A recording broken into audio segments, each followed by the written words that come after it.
may patutunguhan ba ang mga flood control investigation? Sana po may patunguhan dahil sa nangyayaring hindi maganda sa atin mga iba't ibang lugar dito na binaba. Tulad ko na taga Bulacan ako, masyadong naging epekto ang aming syudad. Siguro sa akin, parang malabo. Kasi mismo sa Senado at sa Kongreso, nandyan yung mga korupsyon. Sa aking palagay, may patutunguhan kung maganda ang pamamaraan ng ating leader. Meron naman, kasi kailangan lang talagang yung mag-iimbestiga sa kanila ay i-involve sa mga korupsyon na yan.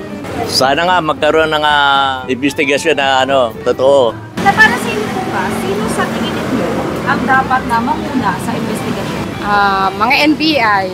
Siguro palagay ko yung president natin. Pwede na rin ang Kongreso. Ang dapat po ay mga mamamayan, mga tao. Ang dapat ang tumutok, hindi yung mga kung sino-sino lang. Tulad ng mga senator, mga kongres. Dahil sila lang ang may mga kasalanan nito. Hindi ko po alam pero ang nakikita ko sa palagay ngayon si Marcolita, Barsaga, yun yung nakikita kong medyo maayos-ayos pa ngayon. Hindi ko alam kung kakayanin ni Leni Robredo. Ang dapat ang manguna daw to talaga dyan, ang ating presidente. Sino po ba sa tingin ninyo ang tunay na guilty dito? Alam na natin kung sino, bakit pa natin hanapin, di ba? Kung magsasabi sila ng totoo. Kasi nakikita na, nalalaman na kung saan napupunta at saan ginagamit. Lahat naman sila guilty, di ba? Nalalaman na natin, una si Martin Romualdez, si Saldico, nasaan na ba sila ngayon?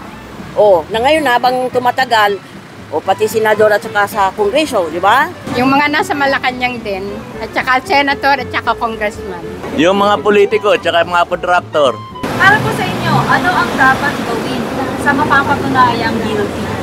Dapat po ay ikulong sila habang buhay. At saka pagbayaran, ibalik nila yung pera sa gobyerno. Ikasuhan! Pero siguro hindi na yan mababalik yung trilyon o bilyon na pera na nakukuha nila. Siguro ayusin nila ang problema.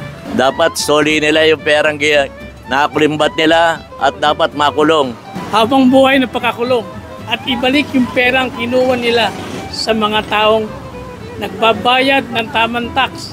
Ano ho ang panawagan niyo sa mga nakulimbag sa flood control project? Ibalik ang pera ng taong bayan!